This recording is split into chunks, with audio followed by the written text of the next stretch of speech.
Hey, this is Tim Derling. It's time for another edition of Tim's Vinyl Confessions. This one is going to be a little bit different. This is my experimental episode. So bear with me. If this turns out well, if you're watching this, it means that I deemed it turned out well enough for broadcast. So anyway, today I want to look at my Rush cassette collection. I know that I did a vinyl edition on Rush. I have most of their albums on cassette that would have been available for release on cassette.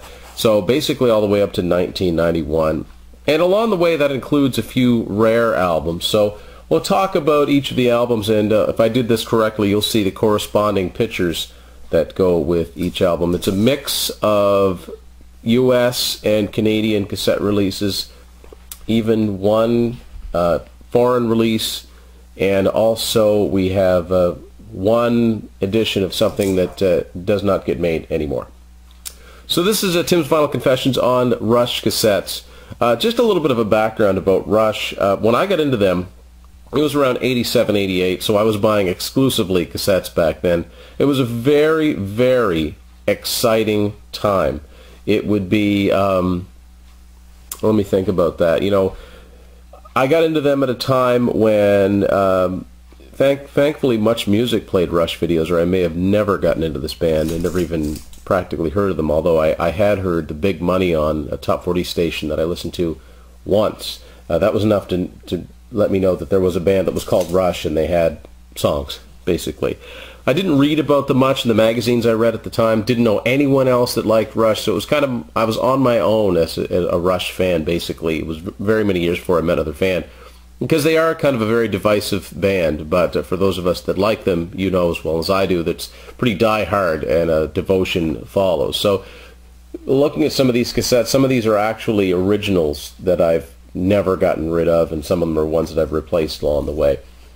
I didn't know how many albums they had. I just kept buying until I didn't see any different ones anymore, because it seemed for a while that every time I went into a record store to buy a new cassette tape, I saw a Rush album I'd never seen before.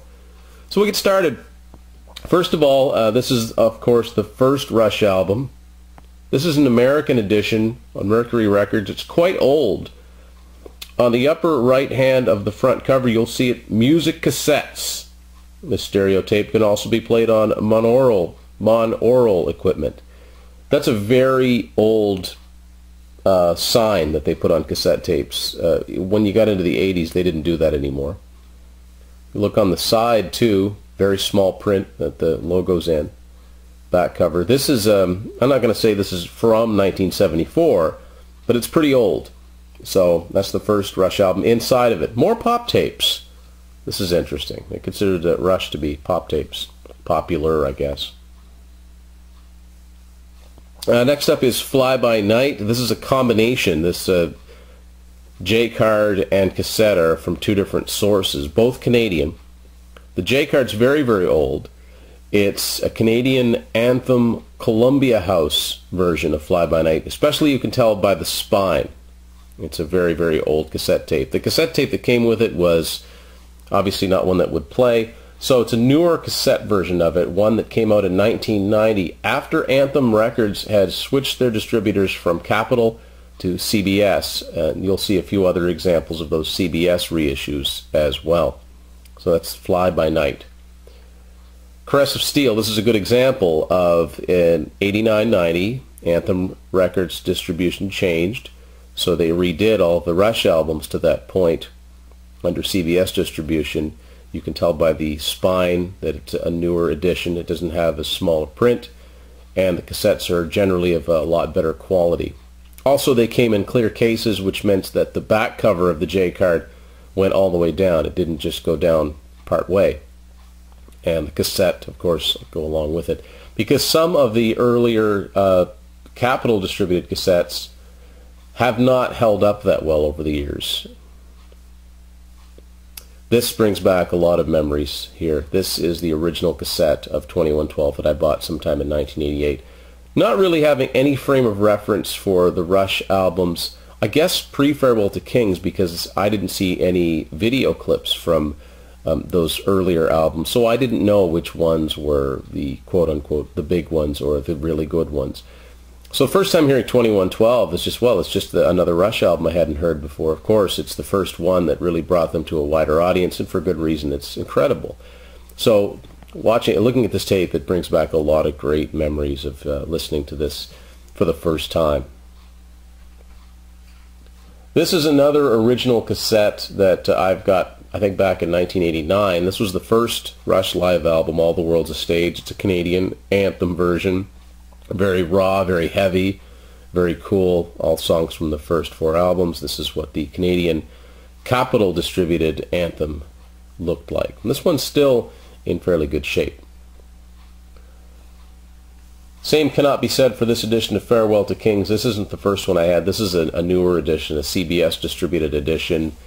I think this has been stained and dropped, and I don't even think the cassette plays. As you'll see, it's a clear cassette. So this is just to fill out the collection. Another great album. Okay, if you watched Tim's Vinyl Confessions when I talk about my Rush vinyl, this is an album that does not exist on CD. This is Rush Archives, which is a collection of the first 3 Rush albums. And this is an American edition. As a matter of fact, it's probably the newest edition available on cassette. This was from sometime in the mid-90s on Mercury. Clear cases, clear cassettes, and it's a little bit different color scheme than the record itself. It's been released in different forms of gray or beige, I guess, with the Starman logo on them. And all the American editions I've seen of this put Rush and Fly By Night on one cassette and then Caress of Steel on the other. Now, having had the Canadian edition of Archives, I can tell you that they did it a little bit differently, and they kind of evened it out more. They split Fly By Night in half, so half of it went on tape 1, the other half went on tape 2. Here's another combination of 2 different sources between J-card and cassette. This is Hemispheres. This is an old Canadian Columbia House J-card of Hemispheres. Very, very old. But the cassette is an American Mercury version that had these beige sort of off-white colored cassettes. And I had more of these. I had more of the Rush albums that looked like these than any other at one time. Next up, we've got Permanent Waves. Now, I had to resort to eBay to buy this one to fill out my cassette collection because it was kind of, I'd gotten rid of it over the years when I got the CD, which is what I did with a lot of my old cassettes. Permanent Waves, actually, I wish I could have found an old Canadian version on eBay, which I could not, because that was actually the first Rush album I ever owned that wasn't just a copy. But that's okay. This one's cool. It's an old edition of Permanent Waves, probably close to an original pressing, I would say, because it still says music cassette on it. Among the other things, looking through the liner notes, as you'll see in the inside of this, like the first album in the edition of it that I have, it says more pop tapes. Now, this is totally off topic of Rush, but if you look down through there, you will see an album by John Cougar called Night Dancin'. I'm not a fan of John Cougar, John Mellencamp per se, but I don't know of any album of his with that title. So I'm thinking that that album got changed along the way, and it actually has a different title. So they printed one for an album that maybe hadn't come out yet, or was about to come out. I'm not sure. It might bear looking into that. I'm not sure. That's the only time I've seen a listing for an album of his called Night Dancin'. But anyway, back to Rush. Going from a very old pressing to a very new pressing.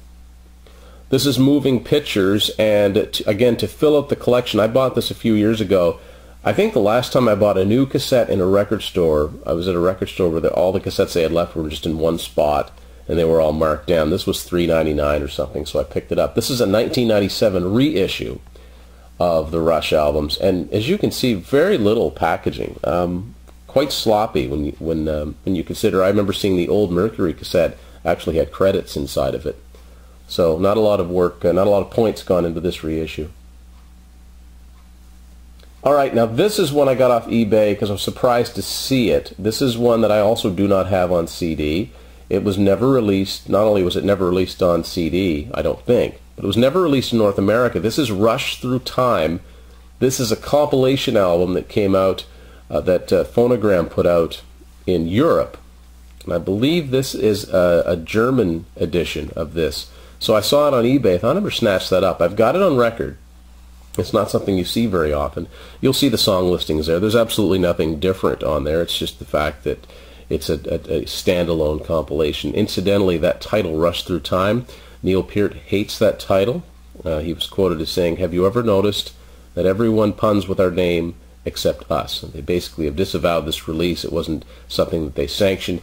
Obviously, at that point in their career, they didn't have control over their catalog the way that they would eventually.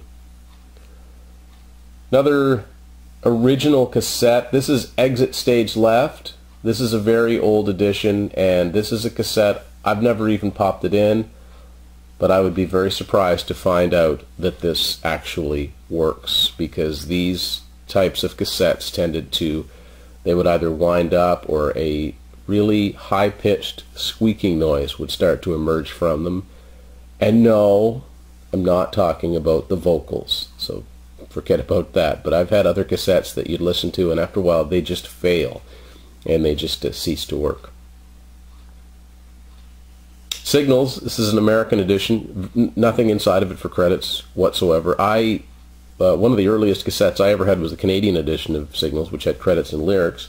So this is a fail on the part of the American edition, unless it was a budget line that they put out to sell cheaper. But here it is. This is what it looks like. And here's another cassette that was the original one that I purchased in early '89. This is Grace Under Pressure.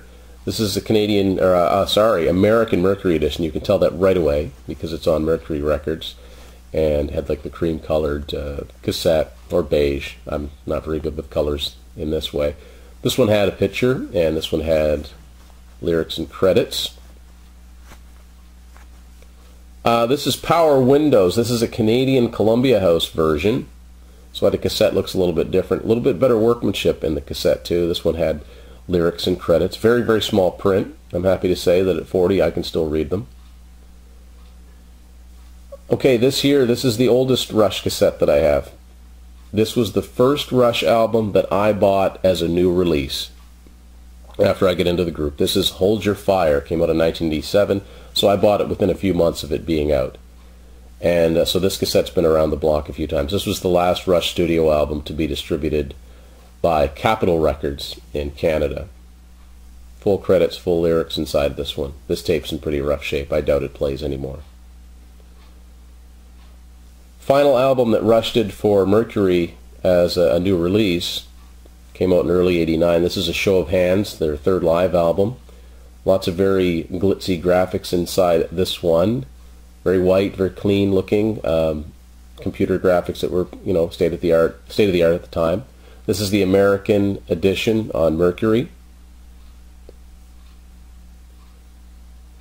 Rush Presto, this came out in late 1989. This is the Canadian edition, and this was the first new album to have Anthem distributed by CBS Records. You can tell by looking at the cassette tape, it's different. Bigger change happened in the U.S., where distribution went from, or not distribution, but record label period, went from Mercury to Atlantic Records. Now, if you go back and look at my TVC on the Rush vinyl, I do have the Atlantic version of Presto on vinyl, but this is the Canadian cassette version of Presto. I don't have Chronicles on cassette. I used to have it, but gave it to a friend when I got the CD. So Roll the Bones, the final studio album I have on cassette by Rush. This is a Canadian Anthem edition. Of course, it was also released in the States on Atlantic.